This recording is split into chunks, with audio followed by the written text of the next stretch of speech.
Tonight is not going to be about the outcomes. Tonight is going to be about the process. So you know what forensic artists do.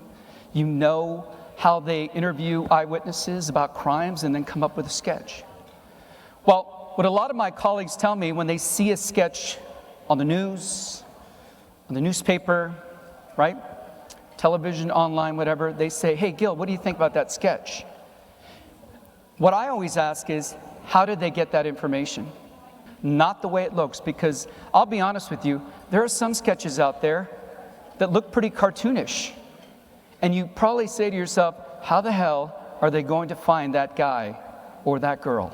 So it's going to be about the process. So I'm going to walk you through my process. It's a mindful process. It's a process that takes into account the issues involved with human memory. Human memory is fallible. It is malleable. You can contaminate it. And when you're looking for the suspect, if you don't know what you're doing, you can actually create issues for the investigation. And I'm going to tell you this. There's a lot of investigators out there that are interviewing eyewitnesses every day. I think last time I checked, I was reading an article, that are over 80,000 interviews happening on a regular annual basis on cases around the country.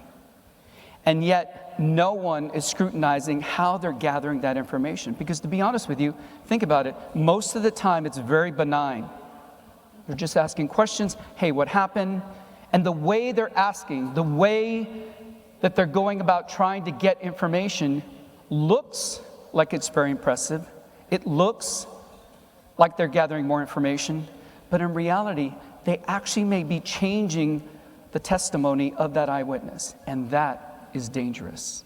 I've interviewed well over 3,000 eyewitnesses, and all of the cases that I worked on are serious. So, from homicide all the way down to indecent exposure. That's the only misdemeanor that I would conduct sketch interviews on. One thing that's going to be different tonight is that I'm dealing with a collective audience. So I'm going to go around the room, ask about different features. We have two great volunteers here. Can you raise your hands, the volunteers with the mics? Where are they? There's one right here. And where's the other one? Oh, she's right there. Fantastic. Great. They're going to be going around the room. And if you have your hand raised, they're going to assume that you want to volunteer. So right now, before we get started, before I tell you exactly what we're going to do you feel like volunteering today?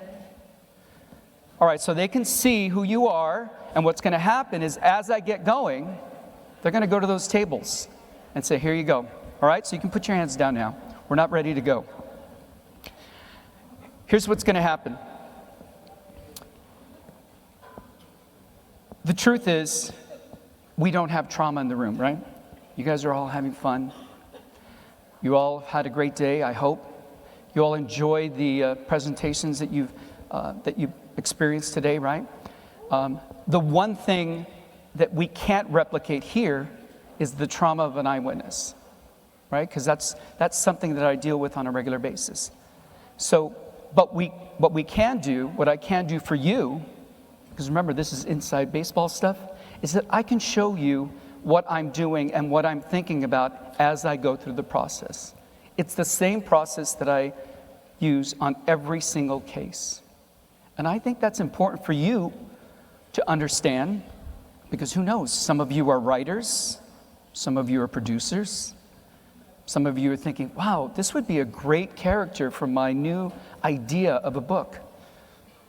Sketch artist, SBU, right? Or something like that.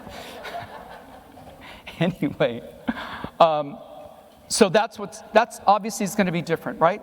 So when I'm sitting back here, I'm asking questions. There's going to be some laughter. That's normal, right? Somebody's going to describe something kind of funny, and we're all going to laugh, and we're going to enjoy. But to be serious, what I want you to do is I want you to focus on how I'm asking the question, the manner in which I'm asking the question. And I'm going to show you some opportunities that an interviewer can take that can actually contaminate your memory. And it's so easy to do. I'm going to tell you I'm going to do it, and then I'm going to do it, and some of you are going to go, wait, did he just do it? That's how it's going to happen. And it happens like that every day in police stations around the world, or around the country, excuse me. And the problem is that no one is scrutinizing. I know you probably know about the Innocence Project and all these misidentifications that are going on, and then they lead to wrongful convictions. DNA exonerations have now helped claim some of these lives, well over 350 cases. What I'm trying to say is that if we start focusing on everyone that's conducting these interviews with eyewitnesses, I think we can reduce those numbers. And we can start to really, identifying the real suspect and not necessarily somebody who might be an innocent bystander.